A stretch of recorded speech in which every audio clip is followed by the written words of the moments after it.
Do you honestly believe the U.S. government, this current U.S. government hates black people? Well, the current U.S. government system is of the same system and same structure that it's always been. And it's, we can call it mislike, we can call it antipathy.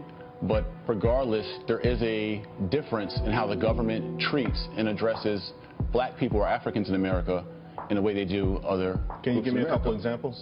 Sure, and I'm glad you asked that. It's a great alley-oop, I call it, right? I'm a slam dunk it. So if your audience, right, who are probably going crazy right now, this guy, said these things, the government hates black people. I want everyone to look up things like the war on drugs, which has targeted black people, mass incarceration. The FBI director, James Comey himself, and the New York head of police also said the origin of policing came from slave catching.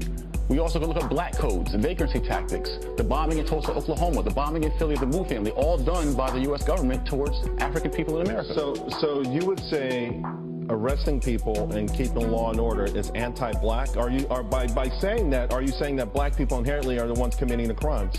No, what I'm saying is that having a system, a structure in place, right, from the post-freedom or enslavement of black people, and where a system was created called the convict leasing system by our government, and where the same year that slaves were free, they created laws called vagrancy tactics that made it illegal for blacks to be homeless and would lock blacks up and put them in a convict leasing system. But see, here's the thing. I hear what you're talking about with respect to America's history. Right. The same practices are happening today. Well, I see homeless people all over the place, but I still don't see where you're justifying your current anger toward America or the American government.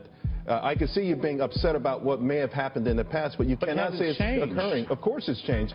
The fact that you're in this studio right now talking the way you are is the best proof in the world that it's changed. The fact that the 13th Amendment still says slavery was abolished except you commit a crime says that things are still the same. And when you have inmates working in prison, majority of whom are Africans in America, who are making 20 or 30 cents a day. Jay, why are the majority of people in prison of African descent? Because the African people in America were never repaired after their enslavement, after their Jim Crow, after the government redlined them, after the government never gave any restitution for the Holocaust enslavement of African people. So if you don't repair a people or you put them in ghettos and you put them poor and uneducated in ghettos, you're going to get that kind of activity. It's interesting when we have this conversation, sometimes I drive home on the West Side Highway. It's a little cluttered, so I'll take the slow route.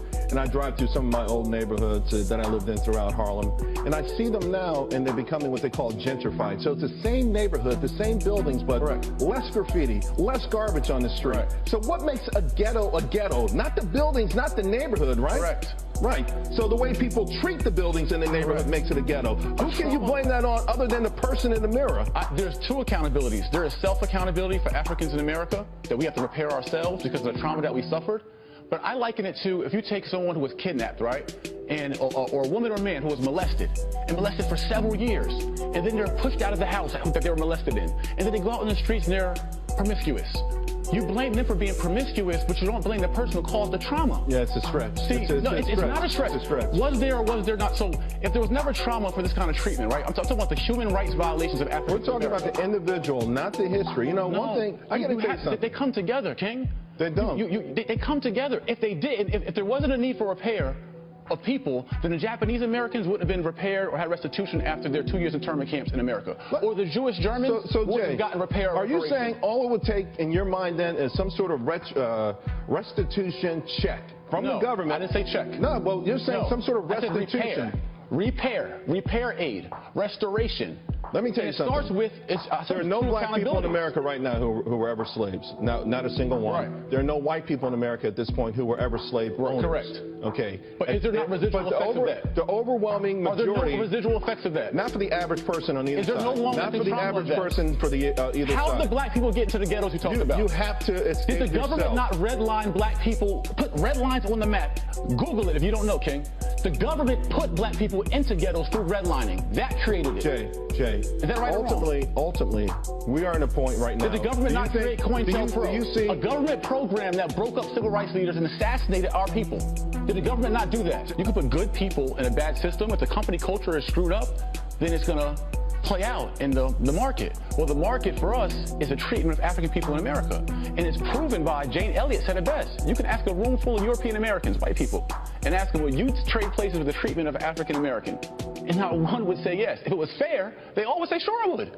So ask your white friends at home and ask them, would you trade places with the treatment of black people in America? And not one would, because we all know it's unfair. Well, I don't want to speak for all white people here, but I will say a lot of people would probably turn around and say the worst part about the treatment of black people in America is how black people treat each other in America. But see, why is it always a spin? It's not a spin. It's a fact. If we're laying out the factual issues, and we're going to rank them in terms of what's the most critical in terms of making black life miserable in America, I personally think I would put the way black people treat black people at the top. I'm all for self-accountability. I call you king, and I call all our black women queens to purposely elevate and uplift them. That's what I've been doing it for a year now. I don't use any other words other than king or queen referring to our own, because we've been personally degraded. We degrade ourselves, and we've been degraded. But we always spin the point. It's not a spin. How do we fix that? You have to. How do we fix that? Black people. When does the perpetrator take acceptance? Right? You want the victim to take acceptance, but when does the perpetrator, the government who created this system, not the government, that has abused and traumatized the people? Not the government. I'm talking about the young brothers who are going to kill each other this weekend. I know all what you're talking about. I'm okay with self-accountability. Killing each other? No, I'm okay with self-accountability. How do we fix that then? How do we fix that? It's through our repair curriculum. Right now, we're repairing ourselves by unifying ourselves. I have a solution for us.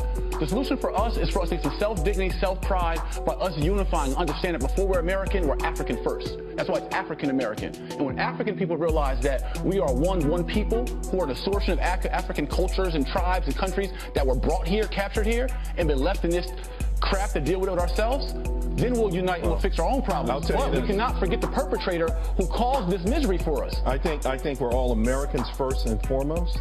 First and foremost, yes. I am an American, and you're African American, and I'm of African descent, and I'm proud of that. Right. But I'm more proud of being an American more than anything else. Were American, they were African. It doesn't matter. There are people going to be free Africans. Jay, they're going to be people sworn in tomorrow. Before they were colonized Americans, they were free Africans. They're going to be people sworn in tomorrow, and guess what? They're going to have tears streaming down their eyes because they get to be a part of this great American dream. They want to assimilate while the majority of their people are in misery. I get it. I'm doing well for myself. You're doing well. There's a 10% of us that do well. But what about the rest of us?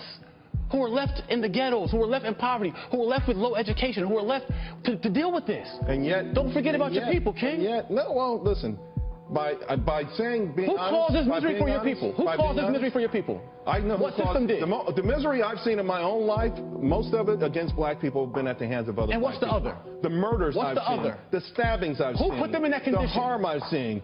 Who put them in that condition? Who broke them down that way? Okay, that's what I've seen. Who degraded them that way? Who demoralized them that way? Ultimately, Jay. Who dehumanized them that way? Where did they get that condition from, King? Jay, ultimately, it's not going to wash. It doesn't wash now. What's the root of black people being in the condition they are?